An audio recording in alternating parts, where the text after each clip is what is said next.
Artigo 1º. Os homens nascem e são livres e iguais em direitos. As distinções sociais só podem fundamentar-se na utilidade comum. Artigo 2º. A finalidade de toda associação política é a conservação dos direitos naturais e imprescritíveis do homem. Esses direitos são a liberdade, a propriedade, a segurança e a resistência à opressão. Artigo 3º. O princípio de toda soberania reside essencialmente na nação. Nenhuma operação, nenhum indivíduo pode exercer autoridade que dela não emane expressamente. Artigo 4º. A liberdade consiste em poder fazer tudo o que não prejudique o próximo. Assim, o exercício dos direitos naturais de cada homem não tem por limites, senão aqueles que asseguram aos outros membros da sociedade o gozo dos mesmos direitos. Esses limites apenas podem ser determinados pela lei. Artigo 5º. A lei não proíbe, senão as ações nocivas à sociedade. Tudo que não é vedado pela lei não pode ser obstado, e ninguém pode ser constrangido a fazer o que ela não ordene. Artigo 6º. A lei é a expressão da vontade geral. Todos os cidadãos têm o direito de concorrer pessoalmente ou através de mandatários para a sua formação. Ela deve ser a mesma para todos, seja para proteger, seja para punir.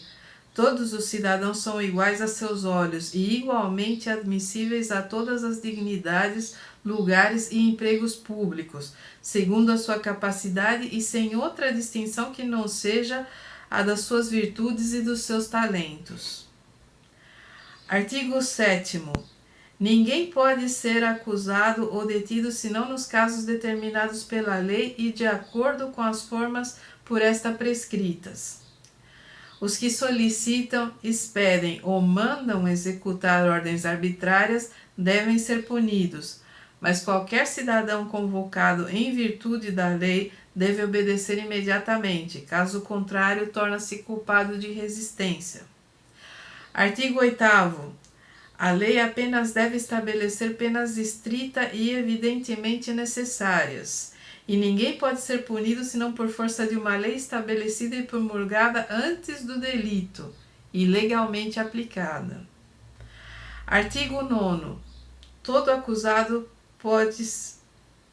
é considerado inocente até ser declarado culpado, e se julgar indispensável prendê-lo, todo o rigor desnecessário à guarda de sua pessoa deve ser severamente reprimido pela lei.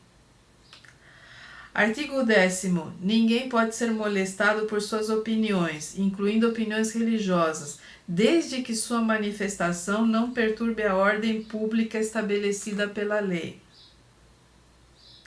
Artigo 11º. A livre comunicação das ideias e das opiniões é um dos mais preciosos direitos do homem. Todo cidadão pode, portanto, falar, escrever, imprimir livremente, respondendo, todavia, pelos abusos desta liberdade nos termos previstos na lei. Artigo 11º. A garantia dos direitos do homem e do cidadão necessita de uma força pública. Esta força é, pois, instituída para a fruição de todos e não para a utilidade particular daqueles a quem é confiada. Artigo 13º.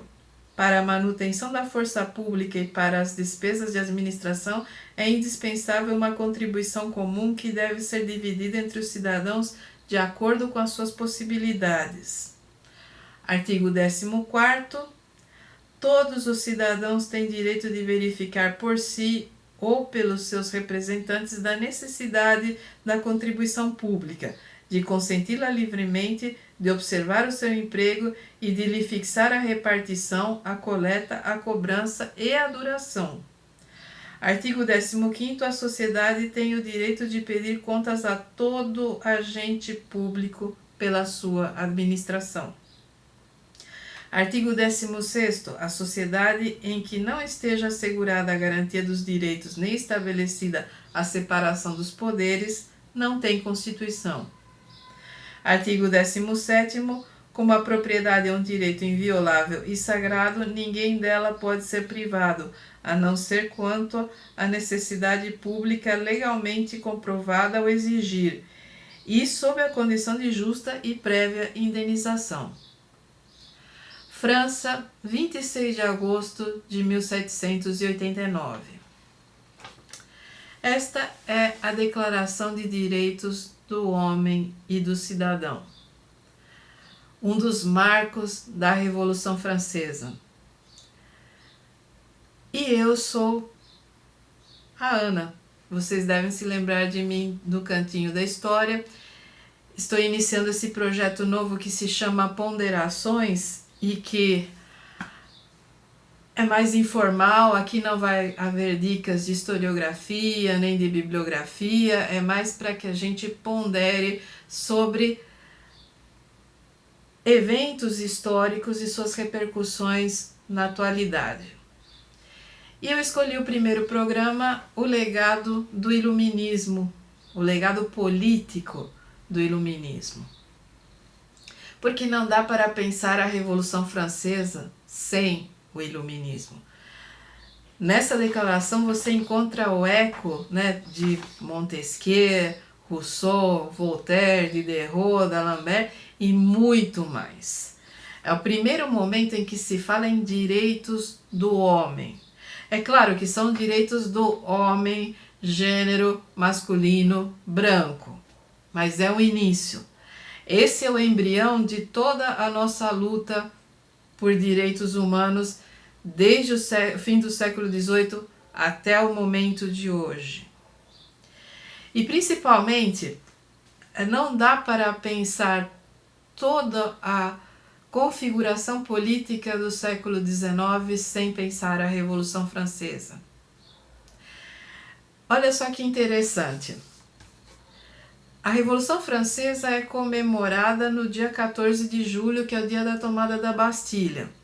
Mas seu início é no dia 9 de julho, no dia em que o Terceiro Estado se retira da Assembleia e funda a Constituinte.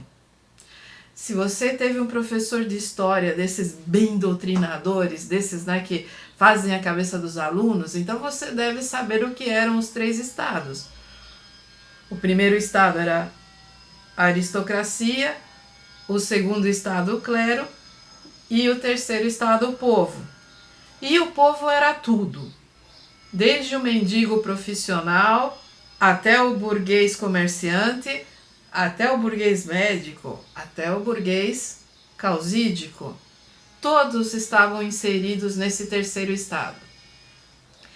Que quando a Assembleia dos Estados Gerais era convocada, sempre era prejudicado, porque clero e aristocracia votavam juntos. E votavam juntos pela continuidade dos seus privilégios, porque na época do ancião regime, da monarquia absolutista, primeiro, a aristocracia tinha sangue azul, então ela não era igual a ninguém, ela era superior. A administração pública não prestava contas a ninguém, e você tinha aquelas ideias de jirico do rei chegar e falar o seguinte: olha esse meu amigo aqui, que gente fina, né? O Marquês fulano de tal. Eu quero que ele tenha uma fonte de renda. Então o que eu faço? Eu nomeio ele meu coletor de impostos para circulação de tecido. Aí esse Marquês de tal, fulaninho, amiguinho do rei, ia lá e toda vez que havia alguma venda de tecido, alguma circulação de tecido, ele recolhia o imposto. Ele podia cobrar quanto ele quisesse, porque a ideia era: a parte do rei é do rei e o que for mais era dele. E era assim que o rei distribuía sinecuras, privilégios, prebendas. De certa forma, lembra certos auxílios e penduricalhos do nosso judiciário, que nunca está contente com seu salário, então sempre precisa, né, de auxílio para moradia, auxílio para roupa, auxílio para livro, enquanto o povo... Então, aí esse é o começo para se pensar. Como é que nós temos a partir da saída do terceiro estado, da Assembleia dos Estados Gerais, e a fundação da Constituinte em 9 de julho de 1789, até o momento, lá em 22 de setembro de 1791, em que é promulgada a primeira Constituição e a França se declara uma república, nós temos uma discussão imensa, item por item, mas a Declaração de Direitos do Homem e do Cidadão, ela já sai em 26 de agosto de 1789. Ela é fruto do pensamento iluminista. E é tão importante, é tão impactante, que a declaração e o lema propriamente dito da Revolução Francesa, que é liberdade, igualdade e fraternidade, são a origem do socialismo, do comunismo e do anarquismo. Mesmo que muitos pensadores dessas correntes se considerem autônomos e se considerem como criadores de novos pensamentos, não se pensaria direitos humanos se não houvesse essa ampla discussão durante o Iluminismo. Os constituintes franceses vão dialogar com os revolucionários nos Estados Unidos, que estão declarando sua independência e sua república também, inclusive antes dos franceses. A Revolução Francesa vai influenciar todo o processo de independência das colônias da América Espanhola, e lá do Estreito de Beagle até o México, a gente vai encontrar lutas e mais lutas de independência em moldes republicanos. Não é o caso do Brasil, e esse talvez seja um dos problemas na hora de ensinar aos alunos, vocês, meus colegas professores, porque a República Brasileira não tem influência da Revolução Francesa pontualmente. A República Brasileira tem duas vertentes ideológicas. Ela tem a vertente que se inspira nos Estados Unidos e ela tem a vertente que é de inspiração francesa, mas que não é de inspiração iluminista, e sim positivista, que é um outro movimento já de meados para o final do século XIX. Então é muito difícil falar para o aluno da importância para o Ocidente de tudo isso aqui, da Declaração, da Constituinte, do lema da Revolução Francesa e do Iluminismo como fundador de um momento em que se vai pensar o homem em toda a sua humanidade. É claro que a Declaração de Direitos está em 1789, em 1791, Mary Wollstonecraft vai escrever a Vindicação dos Direitos da Mulher, porque não se falava nas mulheres nesse primeiro momento. E ao longo de toda essa trajetória, até 1948, quando a Organização das Nações Unidas forma uma comissão e redige uma nova Declaração Universal de Direitos Humanos, nós vamos incorporando. E é isso que é a essência dos direitos humanos. Você não exclui, você incorpora. Num primeiro momento, eram direitos do homem burguês branco. Porque o que ele queria? Ele queria liberdade religiosa, ele queria propriedade, ele queria que o rei não confiscasse seus bens por qualquer motivo arbitrário, ele queria que a polícia não metesse o pé na porta no momento em que quisesse, ele queria poder ser homem em toda a sua plenitude. Nos momentos que se seguiram, a Mary Wollstonecraft falou, bom, mas e as mulheres?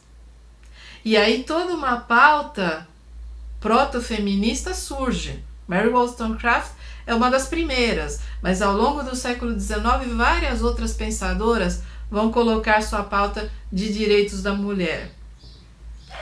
E à medida que esse tempo vai avançando e que o mundo vai ficando mais violento na implantação do capitalismo, vão surgindo outras pautas de direitos.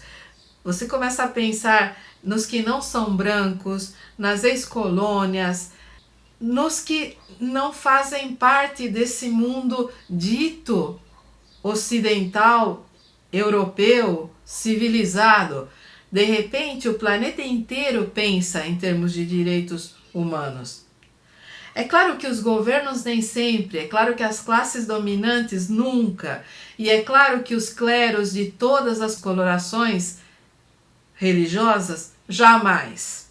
Você tem um pastor gente fina aqui, meia dúzia de padres da teologia da libertação ali, mas o clero, enquanto mentalidade, não tem como aceitar uma declaração como essa até hoje. E é por isso que continuam surgindo essas excrescências, né, de direitos humanos para humanos direitos, e que o direito é dos manos e outras escrotidões afins.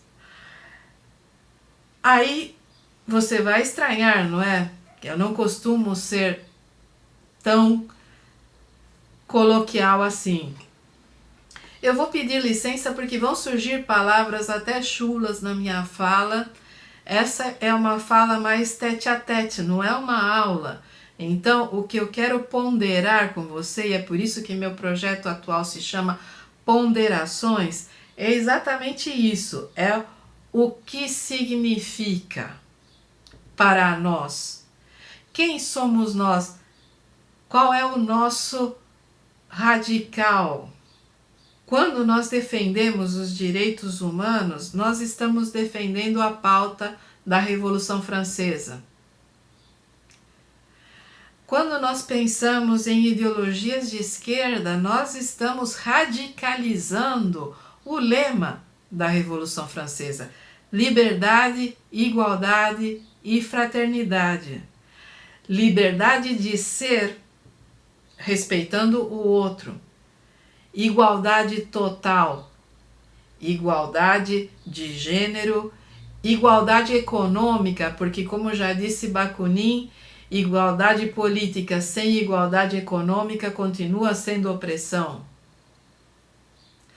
Fraternidade, porque sem empatia, sem compartilhar do legado de que somos todos humanos e somos todos iguais, nós não somos a humanidade. E é disso que se trata.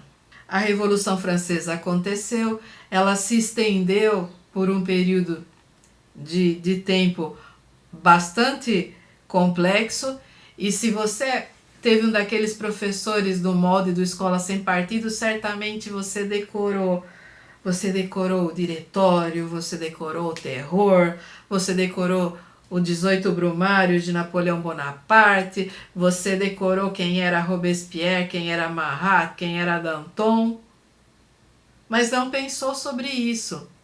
Não pensou em toda a sociedade que essa revolução veio derrubar. Não pensou em tudo que o Ancien Regime tinha de monstruoso. E eu digo não pensou porque se tivesse pensado, muitos de vocês não estariam defendendo a monarquia.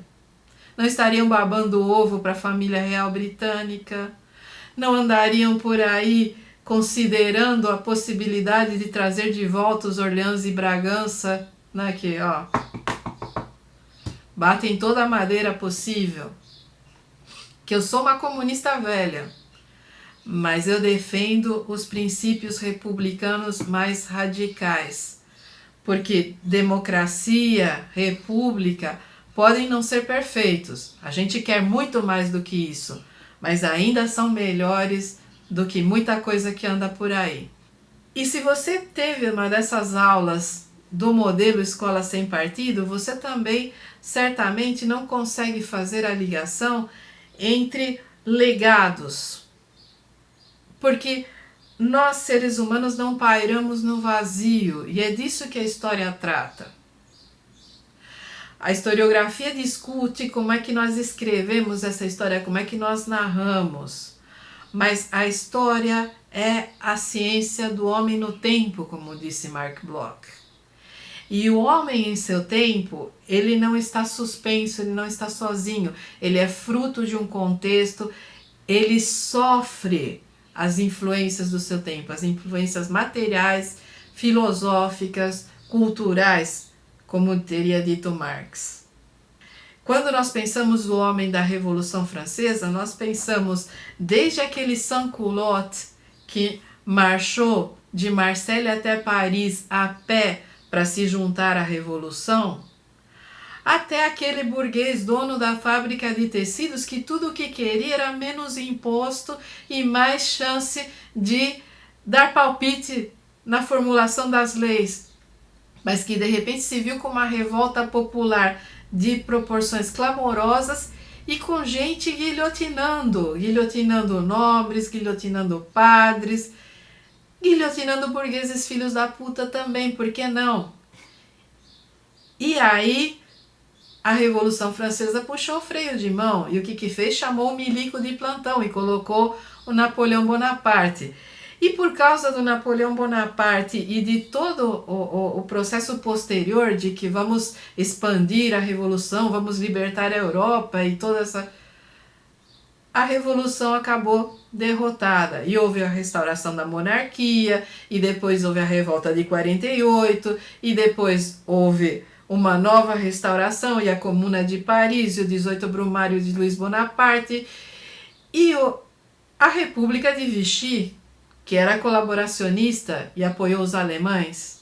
Hoje a França está na sua quinta república. Quinta república. E isso deveria ser um alerta para esse pessoal da esquerda que acha que basta você ter uma assinatura de um presidente numa lei aí para que todo um período histórico seja superado. Gente, a França brigou para ser a quinta república, hoje é ferro e fogo. E a população passou mais de um ano na rua quebrando coisas para não ter reforma trabalhista, para não ter reforma de previdência, e mesmo assim tá lá brigando. Quer dizer, nenhuma conquista é definitiva. A gente vive de preservar legados. Da mesma maneira que a gente olha para o passado e diz o Giordano Bruno foi queimado vivo com a língua cortada porque disse que o universo era infinito e que havia infinitos mundos. E eu me identifico com isso. Eu sou a voz de Giordano Bruno depois que ele foi queimado. Eu vou continuar repetindo que existem um universo infinito e infinitos mundos, porque vale a pena repetir isso. Da mesma maneira, nós temos um legado do iluminismo, e o nosso legado político é tão abrangente, tanto do iluminismo quanto da Revolução Francesa, que até a nossa denominação se diz direita e esquerda. Por quê? Se diz direita e esquerda porque à direita se sentavam os girondinos e à esquerda se sentavam os jacobinos. E os jacobinos eram o que havia mais radical naquele momento. Diderot, que infelizmente já havia falecido quando a Revolução foi iniciada, teria sido um jacobino genial, porque é dele uma das frases que para mim é a essência desse momento. O homem só será livre quando o último déspota for estrangulado com as entranhas do último padre. É para se pensar. Hoje muitas pessoas dizem não, porque é derramamento de sangue. Revoluções são derramamento de sangue. Decapitar marqueses? Bom, você preferia o marquês estuprando meninas de 12 anos? Você preferia o marquês comendo nababescamente enquanto as pessoas morriam de fome na porta? Uma revolução é isso, uma revolução é uma mudança radical de sistema. E é por isso que os golpes militares não são revoluções, porque se você vai continuar reafirmando o mesmo sistema, você não revolucionou nada. A pretensão da Revolução Francesa era o fim do ancien regime, o fim daquela monarquia absolutista em que o rei podia tudo, o rei era ungido por Deus e a população era pouco menos que nada. E isso a Revolução Francesa conseguiu. E conseguiu nos deixar esse legado de pensar a partir dos direitos. Então, os direitos humanos, a gente pode traçar essa trajetória entre a declaração feita pela Constituinte em 1789, a luta do século XIX pela incorporação e a abertura desses direitos a outras nações, a outros ambientes políticos, a outros conjuntos de pessoas, a ideia de que a humanidade somos todos, e finalmente a Declaração da ONU de 1948, que vem sendo expandida através de tratados e de outras declarações posteriores, somos todos nós. Ela tem que incluir, ela não pode excluir, temos que ser cada vez mais inclusivos. E se você não está contente com isso, o problema é seu. A sociedade vai andar sem você. É melhor você aceitar que somos todos iguais e que somos todos humanos, senão o mundo vai caminhar e você vai ficar lá atrás, naquelas mentalidades clericais estúpidas. Por que é importante e por que eu resolvi sair do silêncio e fazer esse vídeo? Eu defendi a anulação do golpe. Eu fiz parte do livro dos historiadores pela democracia e meu texto era uma defesa da justiça burguesa, porque eu pensava a justiça burguesa a partir disto aqui, a partir do descarte da Inquisição, a partir do descarte do Ancien Regime, a partir do estabelecimento de um Estado democrático de direito. Meu texto foi superado. Hoje nós estamos abertos a arbitrariedades sem fim. Hoje o golpe se consolidou, não conseguimos a anulação e mesmo que conseguíssemos nessa altura do campeonato, sabe lá o que aconteceria. Estamos aí, estamos com um governo ilegítimo que está rifando o nosso país, que está eliminando direitos, estamos com um Congresso que não dá nem para qualificar, porque faltam adjetivos que sejam pungentes o suficiente para expressar o desprezo que esse grupo causa, salvo as honrosas exceções. E estamos com um judiciário que faz qualquer barganha para manter seus privilégios e que de justo não tem sequer a aparência. Porque se a essência não era, nunca foi justa, a aparência pelo menos era. Hoje nem isso.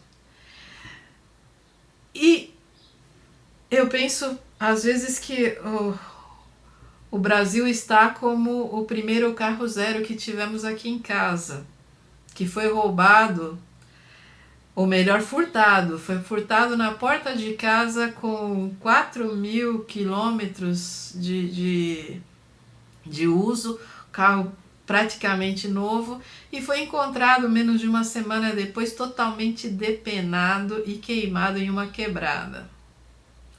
E é isso. Os golpistas pegaram o país, estão pilhando tudo que podem, estão rifando o resto para os interesses estrangeiros, e o que nós vamos ter é uma carcaça depenada e queimada. Eu venho me perguntando o que fazer nesse último ano e venho encerrando meus projetos contemplativos para tentar discussões mais práticas, para tentar pensar essa realidade do meu ponto de vista de historiadora e do que nós podemos fazer, do que se oferece em termos de militância. E fica difícil quando a esquerda só pensa em termos eleitorais, fica difícil quando... Fica difícil. A ideia desse Ponderações é vamos sentar aqui e chorar juntos? Não, a ideia desse Ponderações é vamos pensar. Primeiro vamos pensar quem nós somos. Se nós somos essas bestas quadradas que defendem torturadores e vão para a rua pedir intervenção militar, mas não resistem a 2 sopapos dos antifascistas? se nós somos essa esquerda romântica que pensa que pode abraçar todo mundo e que a humanidade é uma grande fraternidade. Quem somos nós? Eu penso que nós somos uma junção de legados, nós somos o fruto de todas as gerações que vieram anteriormente. E que devemos honrar essas gerações e devemos pensar. Então, por favor, né? Se você sair por aí falando em direito dos humanos ou direitos humanos para humanos direitos ou qualquer outra imbecilidade afim, pare. Fica feio, é ridículo. Pare e pense, você foi à escola. Se você foi à escola e você aprendeu sobre a Revolução Francesa, e se você teve um professor que foi gente fina e explicou causas, consequências, chamou você a pensar sobre o destino do ser humano, faça honra a esse professor e continue pensando. Pare de ser massa de manobra de uns e outros.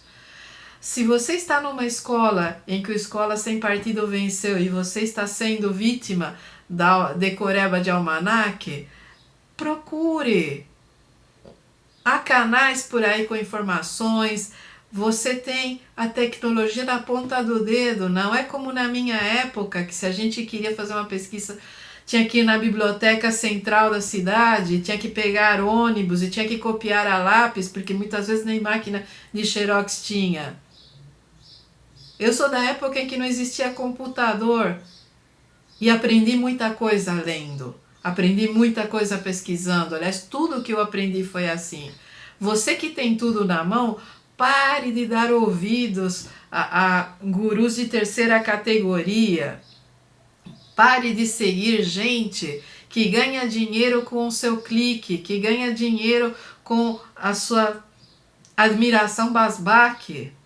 Pare de alimentar esse sistema e pense.